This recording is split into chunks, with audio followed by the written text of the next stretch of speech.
Hey, what's up everybody? It is Kellen here from Start Your Systems, and welcome back to Monster Energy Supercross 2, the official video game, where today I'm going to be playing a replica version of the 2019 Seattle Supercross that we just had happen over the weekend. A couple things with building this track before I jump into my real life discussion as per usual.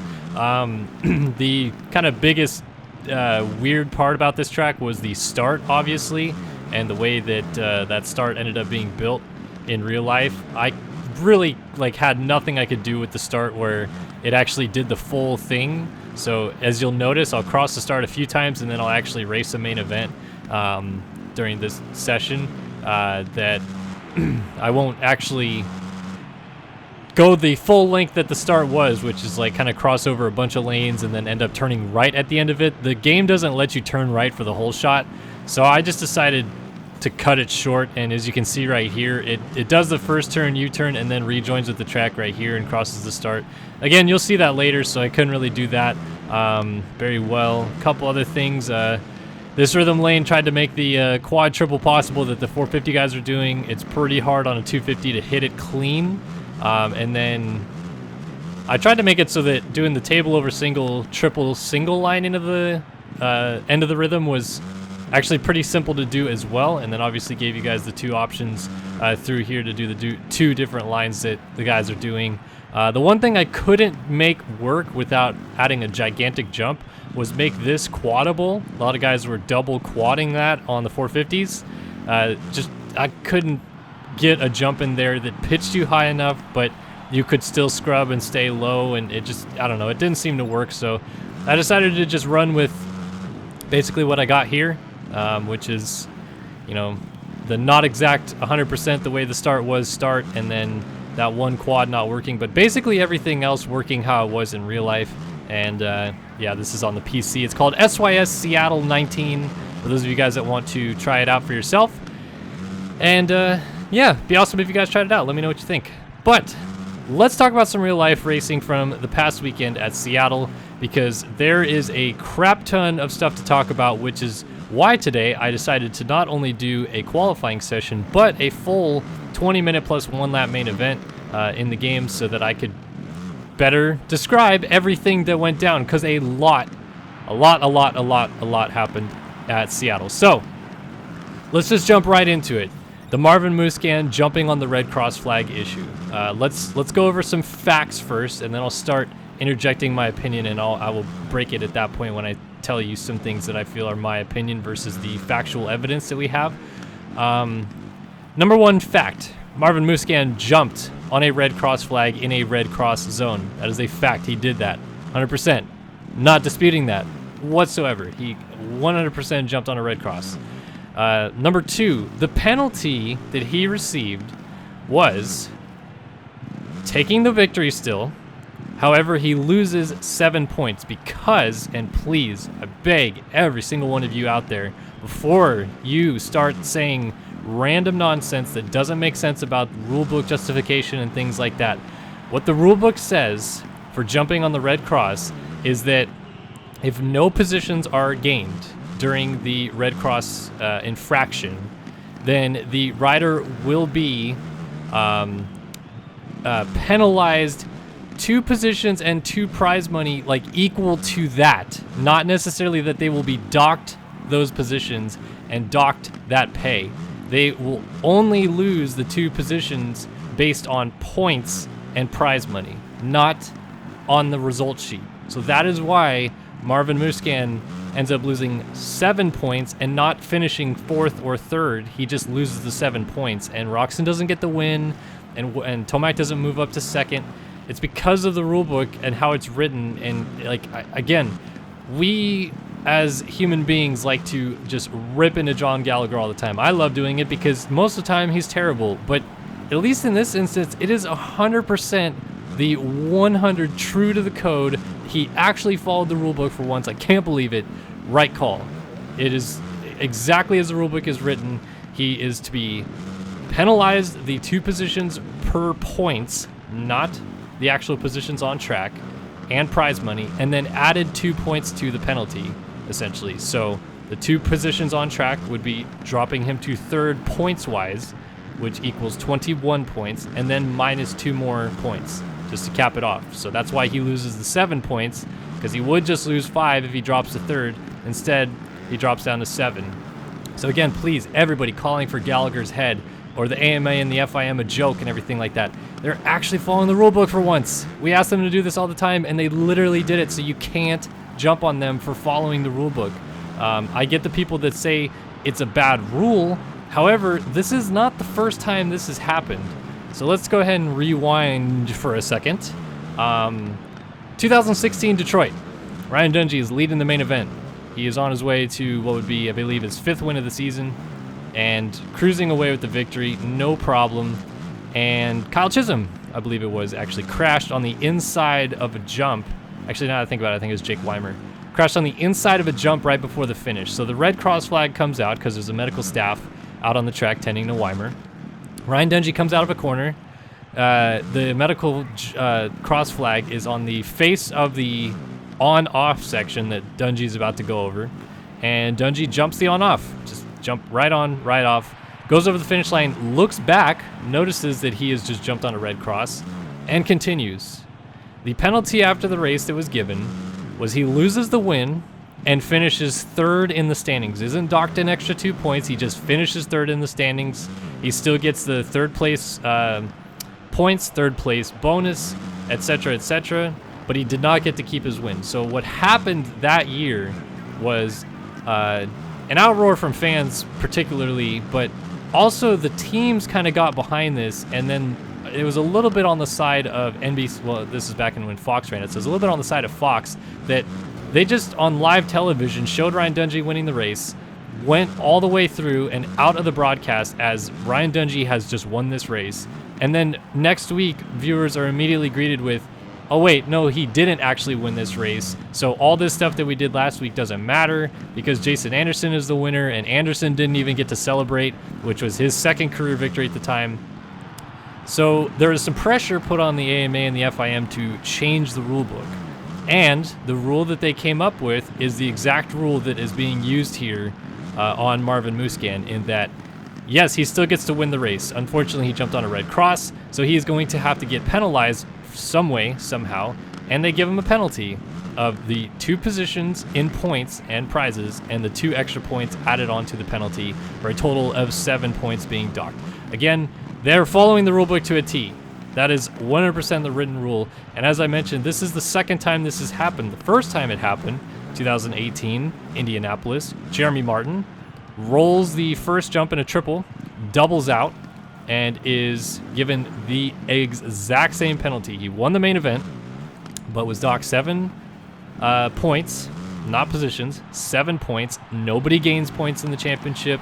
It is just the 7 points lost for J-Mart, and he still got to keep his win from that night. So again, that's just how the rule is written. Whether you agree or disagree, I'm just telling you that is how the rule is written. So I see a lot of people on Instagram, Facebook, etc. that are saying the FIM gave him a half penalty. No, they didn't. They gave him the full penalty as is written in the rulebook, so that's false.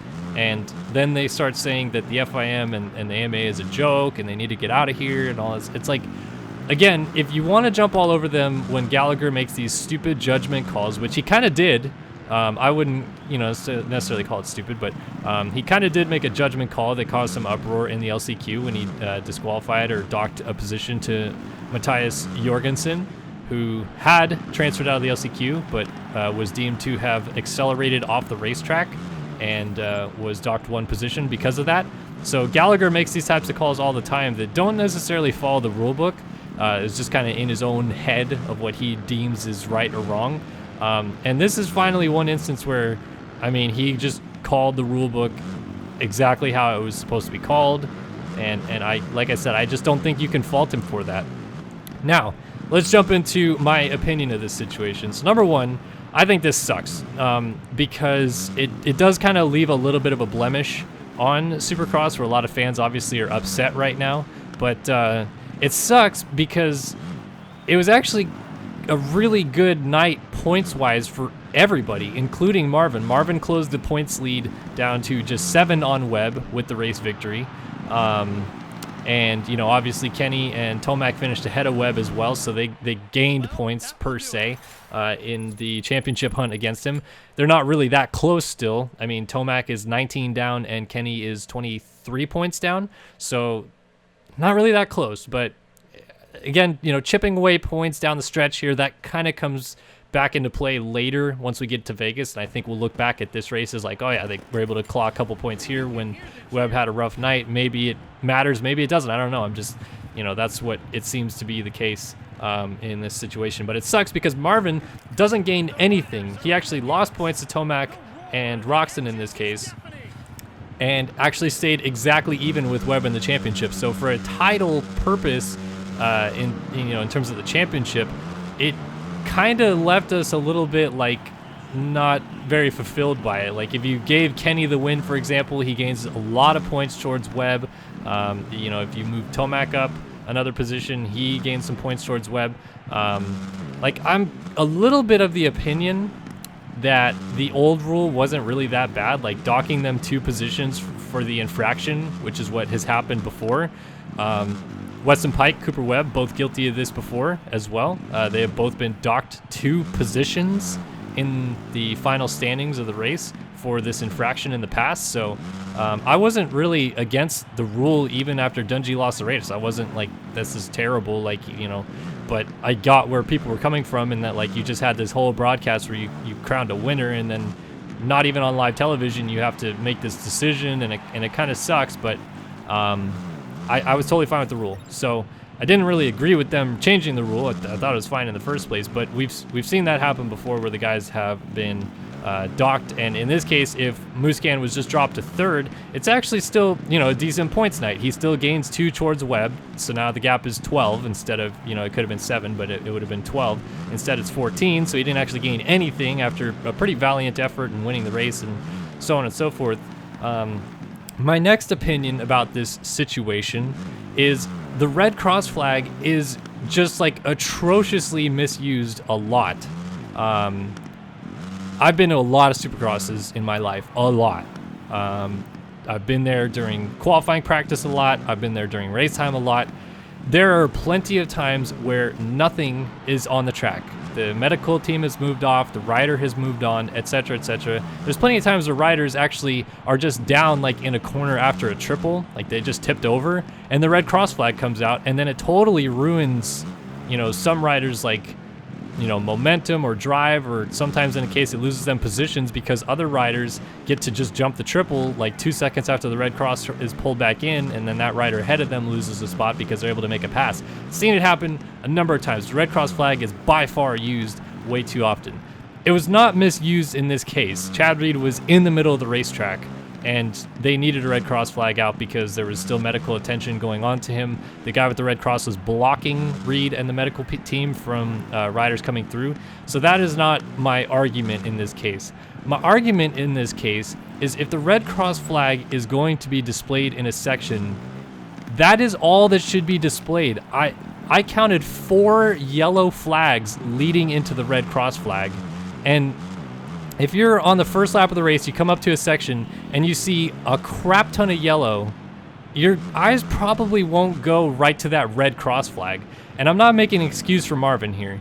Marvin still broke the rules, and he knew better, and he has owned up to that and said, like, that was a very stupid maneuver by me. I should have been paying more attention. I don't know why I slowed down but then continued to speed up. I don't know why he did that either, but I'm just kind of ranting, I guess, about the red flag use at this point, because there's only 1 red flag out and there were 7 yellow flags out. At that point, there's a lot of confusion going on because, as we all know, riders don't have to really adhere to yellow flags. They can still jump, they can still pass, they don't even have to slow down, they just have to be aware that there's a rider down. So a lot of times, I know for a fact that riders will look ahead, see yellow flags out, and then put their head right back down and continue on their merry way. I've seen it happen many times before because I've seen plenty of riders jump on red cross flags when they shouldn't. Usually happens in free qualifying or timed practice, and most of the time I've never seen those riders get penalized because nobody has it on video, which is another problem that I feel like we have with the red cross, is that there's been plenty of times before where I have seen guys legitimately jump on red cross flags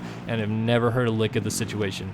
No penalties, nothing, because they don't have video of it, and John Gallagher's not watching some guy in 11th, even though he should be penalized the exact same way as the leader. Some guy in 11th jumps on the red cross flag, nobody has video of it, nobody gets penalized. I've even heard of guys before where they do have video of it, they go to the AMA and the FIM, and they just say, meh, not important enough. Like, that's BS. That is terrible. How are you going to enforce a rule on, you know, a race victory, and I get that it happens on TV and you have video of it, and then not enforce it when you get video of it from someone else, you know, a team member or even a camera crew that shows you it later, and then not enforce it then? That's what I don't like about Gallagher, is he's so inconsistent with his calls that he seems to never get it right, which is why I'm kind of defending him here, because he finally got it right. He did. And you know, that should be kind of applauded because he's actually handing out the right penalty here. But, you know, the red cross flag debate is going to go on forever because these guys are so terrible with their use of it. And again, it was 100% the right decision to throw the red cross in this situation. My argument about it, though, is that don't put a yellow flag out. If you're going to throw the red cross, get the 3 or 4 AMA officials in that section that possess a red cross flag out on the racetrack and showing it.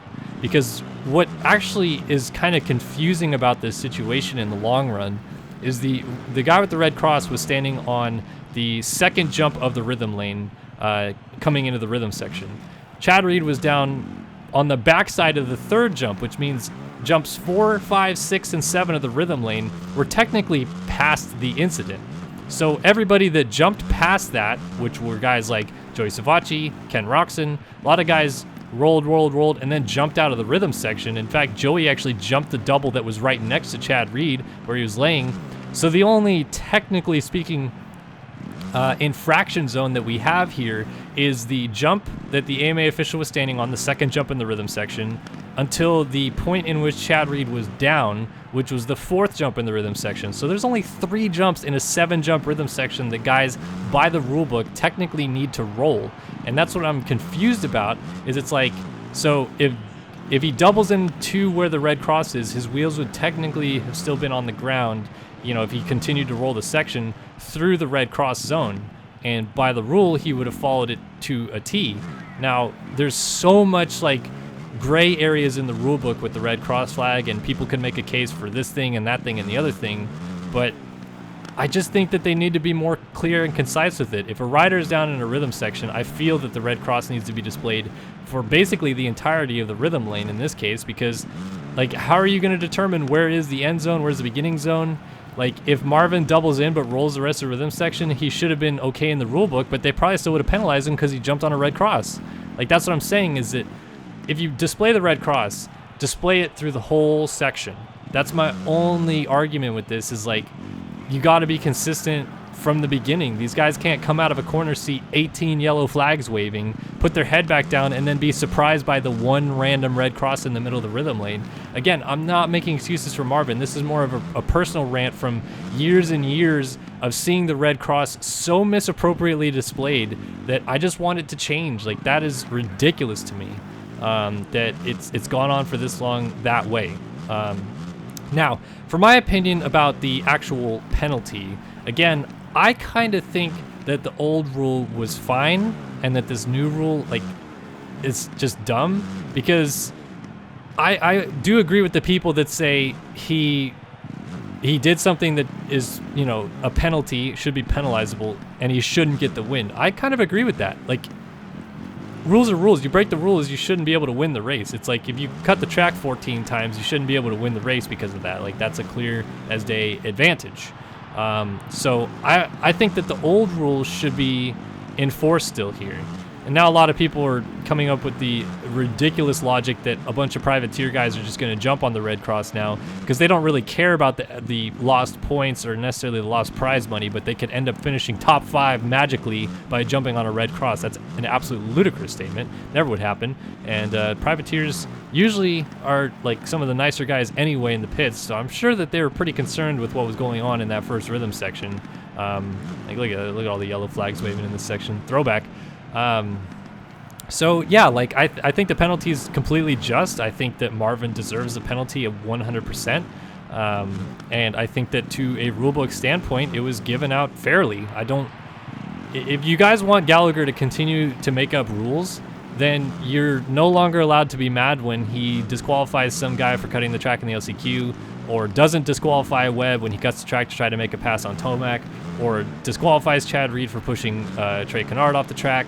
Like, those are all just like made up rules, essentially. Like, there isn't a rule in the rule book that really determines what's good or bad about those things. Gallagher just kind of going off the top of his head and saying, I didn't like that, or yeah, that's fine, and just determining a penalty or a ruling on those situations. So if you guys want Gallagher to do that all the time, go ahead, like, fine, be my guest. But, you know, in this case, he actually followed the rule book, so I'm applauding him in this situation. As for the rest of the night, improved Kenny, that's a plus side. Improved Eli, I feel, that was kind of a plus side. And a Webb that seems to be kind of like falling a bit out of his groove late in the season here. He, you know, he was good at Daytona, but not great. He was okay, I would say, for like a guy that's battling for a championship at Indy. Like to the point where, you know, he still finished on the podium. He rode well. He had a chance to win, but he made a small mistake, and he really wasn't the fastest guy on the track anyway. And he kind of hasn't, in my opinion, been the fastest guy on the track the last 4 or 5 weeks. Like, that's either been Marvin or Blake or Eli, or in this case, Kenny was the fastest rider on the track at Seattle. And I think Webb is kind of running into a little bit of an issue here where it's late in a season and he's never really made it the distance in a 450 class in this type of a situation, the championship hunt. I think that's creeping up on him just a little bit. Like, not necessarily that the pressure's getting to him, but just the wear and tear of the season might be finally creeping up on him, and I wonder if that's going to continue or if he's going to turn it around in Houston and get a win or what have you. But he didn't really look good all day. He obviously won his heat, but he actually, to me, didn't look like he was all that fast. Like, guys were catching him the entire heat, and he just, you know, had the lead and was able to maintain it. And then bad start in the main event, which is weird, but I just didn't really feel like, I didn't even feel he should have been a 4th place guy. Like, I felt like Dino was faster, Joey was faster but crashed. Blake took forever to get around those guys, or he could have challenged Webb. Like, 4th place to me was like, wow, Webb was pretty good at salvaging the points in that situation. But I digress. I think that we still have to see, you know, as the championship gets closer to the final rounds, whether that's the case or not, or whether he, you know, opens up the stretch again and makes things interesting. I don't know. He could not. Maybe, I don't know. But very interesting to take a look at and see. And then, yeah, like everybody else has just kind of mixed in some good rides out of, like I said, Dean rode well all day, obviously fastest qualifier. Joey, again, can't seem to not crash. Like, is always in these great positions, probably had a chance at maybe getting to his teammate Tomac late in the race for a podium, but crashed again. And then Baggett, terrible start, and just kind of started riding through the field and got up, you know, into that mix late. So those guys all, I felt, rode better than the result is going to show. But I don't think any of them should be like disappointed because they all, like I said, rode pretty well. The biggest bummer is obviously the loss in the series now to Chad Reed and Justin Brayton. The big crash that kind of caused this whole Marvin fiasco essentially was, you know, Reed getting landed on by Chisholm after, you know, swapping sideways and running over Brayton and Brees in the middle of the rhythm lane. And that was a weird crash because Brayton got sent to the moon after bouncing off of Ryan Brees' bike. And as far as I can tell, Brees is okay. I know a couple people were asking that I saw on, you know, social feeds and whatnot. I think Brees is all right from what I've read. But Brayton thinks that he, at the very least, has some sort of internal knee damage. Is speculating at the moment that it's either torn ACL or MCL, but hasn't gotten official confirmation about that just yet. So we'll have to kind of wait and see whether or not that's the case. And then Reed got destroyed, unfortunately. Broken scapula, collapsed lung, 8 broken ribs. Season's over for Chad, and I desperately hope it's not career over for Chad. He's been flirting with the idea of, is it the last year? Will he retire at the end of the year? He's looking to get a deal for 2020 but doesn't have one yet. I really hope that he can, personally speaking, get a deal, because I'd like to see him back racing. But man, if he ends his career, that's a terrible way to go out. I never want to see guys get hurt, and unfortunately Chad got really messed up in that crash. That was a brutal one to watch for sure. Yeah, enough of that stuff. Let's talk about 250s real quick before I think this video is getting pretty close to wrapping up. I don't have the timer on anymore because I'm an idiot. But hey, Dylan Ferrandis won his first main event of his career. Like, let's, slow clap. Let's get some applause here because he's been trying for a long time. He's ridden so well on so many occasions and been so close. And finally, withstands the pressure from AC, gets his first career win. He rode a great race in my opinion. After getting a good start, he, settled into a pace early, got the lead after Nichols crashed out front, which Nichols says that he thinks he's okay. He just got like a laceration on his leg from his foot peg, and that's why he ended up not finishing the race. But I think that he should be okay to at least finish out the series. Obviously he's probably out of the championship hunt at this point, but glad it's not worse because it looked like it could have been a really bad crash. And yeah, Dylan kind of took the lead, slowly creeped away, and then AC put the pressure on late, but I didn't really have any concerns about Dylan and the pressure from AC. I think Dylan has like nerves of steel when it comes to that stuff. I mean, he was challenged late in a lot of races in his rookie season, and those guys had to move him out of the way to make passes, and it didn't seem like he was getting tired. It just seemed like his pace had slowed just a little bit, and then he picked it up towards the end. So again, kudos to him. A great race. Cian Cirillo also had a great ride as well. Just a little short. I think he thought maybe he'd have a little bit more of an opportunity late in the race, but got balked by some lappers, and that unfortunately probably cost him a chance to maybe make a late race pass, but he still rode great. And second place on the night, I think he'll take it because now he's in a pretty good position going down the stretch here to wrap up this title.